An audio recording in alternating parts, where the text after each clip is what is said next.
I'm not aware of any plans that are in place with respect to closing down rural post offices. Sorry, so the interpreters can't hear both of us when you're talking over me. There's a contradiction, and you're wasting time. You're wasting my time. Well, thank you. Oh, yeah. Thank you very much, Chair, and thank you, Secretary, for being here. Seniors are feeling the full weight of the cost of living crisis, and this has been created under your Liberal government. Canadian food inflation is nearly double the Bank of Canada's target, and food prices have been rising 48% faster here in Canada than in the United States. After a decade of Liberal inflationary deficits, it's not just food, it's the cost of housing, heating, and basic necessities that have gone up. The situation is particularly dire for those living on fixed incomes who don't have the flexibility to absorb higher costs. So as the Secretary of State for Seniors, are you actively advocating within Cabinet for an end to the government's inflationary deficits that are driving up costs and making life harder on seniors that are on fixed incomes? So, seniors, yes, are on fixed incomes. I think it's important to remember that Canada has one of the world's best pension regimes. And this pension... Right, but my question was about, are you advocating for them within Cabinet? That was my question. I'm sorry, you had several questions embedded in one question. I had one question. I had some statements, and then I had one question. Is if you're advocating for seniors within Cabinet? Absolutely, I'm advocating for seniors within Cabinet. That's my primary mandate. I spoke to that with respect to my answer from one of the members of the Liberal caucus. But with respect to that, your government created a two-tier retirement age by giving the 10% OAS boost to only those seniors that were over 75. So that actually left seniors 65 to 74 out and behind from that increase. And it is also your Liberal government that's created uncertainty and financial hardship for seniors. So the Bloom Finance report found that 76% of seniors say rising costs are eroding their retirement savings. And Stats Canada reports that nearly half of working seniors aged 65 to 74 say they're still working out of financial necessity. So they're working because they have to work, because everything is too expensive. So this is the reality facing seniors under your government. So how do you justify a high tax and high spend agenda that fuels inflation while seniors are forced to choose between heating, eating, and essential medications that they need? Sorry, what was your question?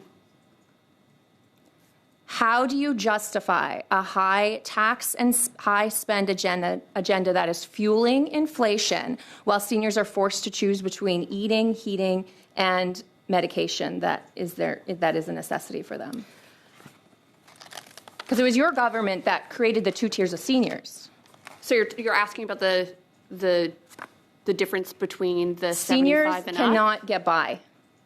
They have saved. I'm just trying to understand your question. Well, I'm sorry that you don't understand it. I don't know how much more plain. I'm a big advocate for plain language, and this is in pretty plain language.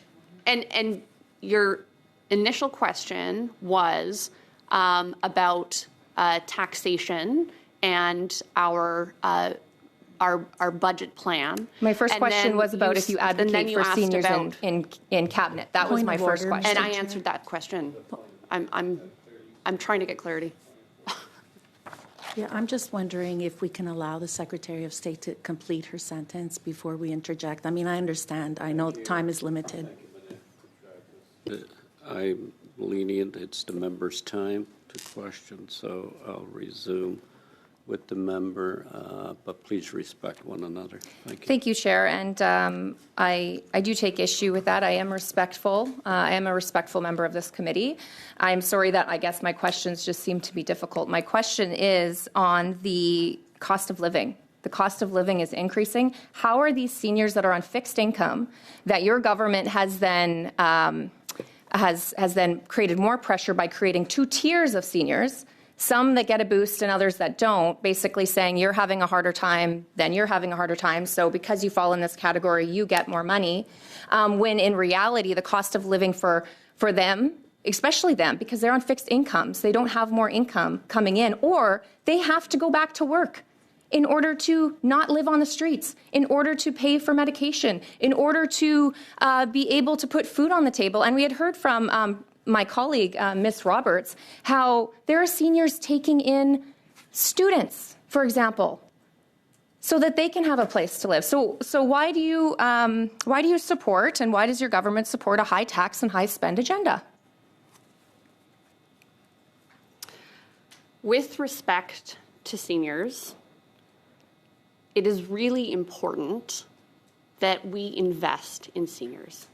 So our government is investing in old age security. We're investing in those who are 75 and older, as I mentioned, who have The two-tier system needs, that your government created. who have higher needs.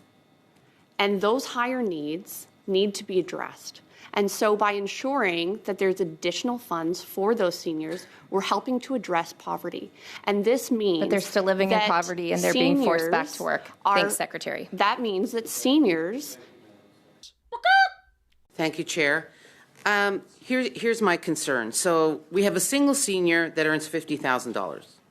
We have a couple that earns $50,000. That single senior pays, between federal and Ontario taxes, almost $6,000 in taxes, $57.97 to be exact. The couple pays $600. So we have a single senior that is penalized because she's single and therefore paying more in taxes. And what really upsets me about this is that seniors are going to the food bank to help so that they can bring food home so that they don't feel guilty. Do we really want a society where our seniors who have built this country, raised us, have to use the food bank? I mean, absolutely not. We don't want a society where anyone feels and experiences a situation where they need to access the food bank in order to be able to make ends meet. And that's why it's important to protect the services and investments that we're making into seniors. So why excuse me, sorry, Secretary, but the taxes are eroding the opportunity for seniors to live within their means. We're asking them to budget, but how can they budget when we continue to increase taxes? I mean, I've got a simple example here where if they're paying out that much in taxes and having to go to a food bank and get food, how do I justify that and say, how do we change that? How do we change that system for someone that is living below the poverty line, that has to go to the food bank because she feels guilty, and if she doesn't do that, she doesn't have rent, and if she doesn't have enough money to pay her rent at the end of the month, she'll be kicked out, so she's got to choose, what do I do? Like, we're putting seniors in an awkward position, and we're doing nothing about it. Like, taxes are continuing to increase, and they're impacting our seniors. So obviously, the federal government can't do anything about the provincial taxation in Ontario.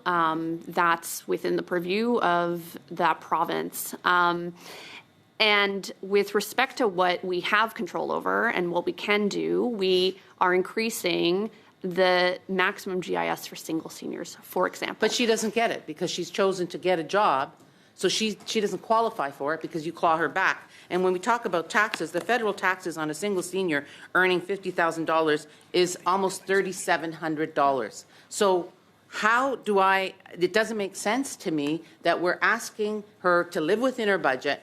You're giving her GIS, great, but that's still not enough when she's paying $2,800 a month rent. It doesn't justify it. I'm sorry. For the seniors who are working, there's an earnings exemption, and that provides a full exemption up to $5,000 of annual employment or self-employment earnings, as well as a 50% exemption on the next $10,000 of earnings. So this is a total exemption of $10,000 on the first and $15,000 of earnings. Can I ask so another this question? helps. Just to, I have limited time, so I do apologize for interrupting you. But can I ask you, how many full-time FTEs are in the department? I mean, you can ask all the questions you want. If you want answers to them, you'll have to give me an opportunity to answer them. In terms of the FTEs, just 2024, which year? For 2020, like current This is year? your department. I would assume that you would know how many FTEs you have. Oh, so you're asking for 2022 to 2023, how many FTEs we had? In that year, we had a total of 36,959 in 2022, 2023. Okay, so with that amount of FTEs. But that's not how many FTEs we have today. Okay, so what is it today then? Yeah, so you want to know 2024, 2025. It's forecasted to be 35,941 because we haven't closed the year out. But 2023, 2024, it was 36,615. So we have over 100,000 seniors, 173,000 seniors, which are women, living below the poverty line. How do you justify the FTEs to service our seniors that aren't even making ends meet? This is for the totality of ESDC. So this includes labor, it includes employment insurance, includes the full scope of ESDC, which is one of the largest, if not the largest, department with the most FTEs in government. Well, I would say It's over 5 minutes. We will now go to Ms. Fancy for 5 minutes. Thank you, Mr. Chair. Through you, I'd like to welcome and say thank you, Secretary, for coming today, as well as Mr. Thompson and Ms. Underwood. It's nice to talk about those that have helped build the country, right? And my colleagues across the floor have highlighted some very big issues in terms of affordability, which they should, but they have without a global context into where we are today. And I'd like to point out that the Conservative government have voted down following programs that help bolster quality of life, such as we all want to see our seniors live, such as reinstating the OAS and the GIS programs, increasing both OAS and GIS programs, as well as increasing the working allowance, which would help a lot of, they talked a lot about women living in single lives, so that is something that helps bolster them. They voted down dental care, and they've also voted down pharmacare. As one of the final speakers today, I would love for you to help us talk about the future and what you see that we can do to look towards the future within this new government. Where do you see then, your question is, where do you see the greatest opportunities for progress? Thank you very much for your question. And you raised several really good points, and I think it also gives me the opportunity to speak to something that your Conservative colleagues didn't give me the opportunity to address, but I think it's really important. And this is just a quick discussion about old age security and where the thresholds are with respect to what they refer to as clawbacks. And it's important to note that the minimum income threshold for a senior before they start receiving any kind of, quote, clawback is $90,997 in 2024. So a senior won't start to experience a, quote, clawback of old age security until they are at that minimum income threshold. Oh, yeah. Minutes, government 2 minutes, and the block for 1 minute. Madame Falk, you have the floor for 2 minutes. Thank you very much, Chair. I've been hearing you say a lot, Secretary, about dignity of seniors and ensuring that seniors have dignity.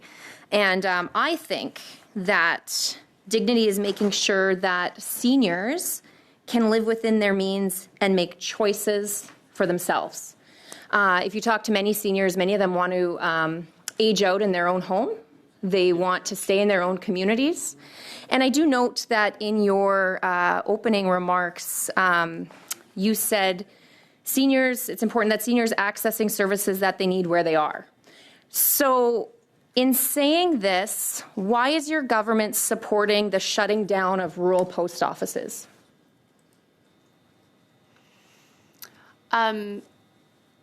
you know, in terms of what is happening with Canada Post and the plans with respect to the future of Canada Post, I really can't speak for my colleague. What I can But say, this contradicts. But this what I can contradicts say keeping and do seniors in their know- communities and in their homes. When you go into rural areas, a lot of times the post office is where a lot of seniors will get their socialization for the day. They'll go out, get their mail. It's a thing that they do. So I guess I'm seeing a contradiction in what you're saying in your opening remarks of seniors accessing services where they are, and I'm just using the example of rural post offices. Yeah, so if I was able to finish my answer, what I do know is that with respect to the rural post offices, there is a priority to ensure that rural postal services remain intact. I'm not aware of any But your plans government's that are in in place agreement with respect with to closing closing down those rural post post offices. offices. Sorry, So the there's a interpreters contradiction. can't hear There's- both of us when you're talking There's a over me. contradiction, The and you're wasting interpreters time. can't. You're wasting my time. Well, Thank you.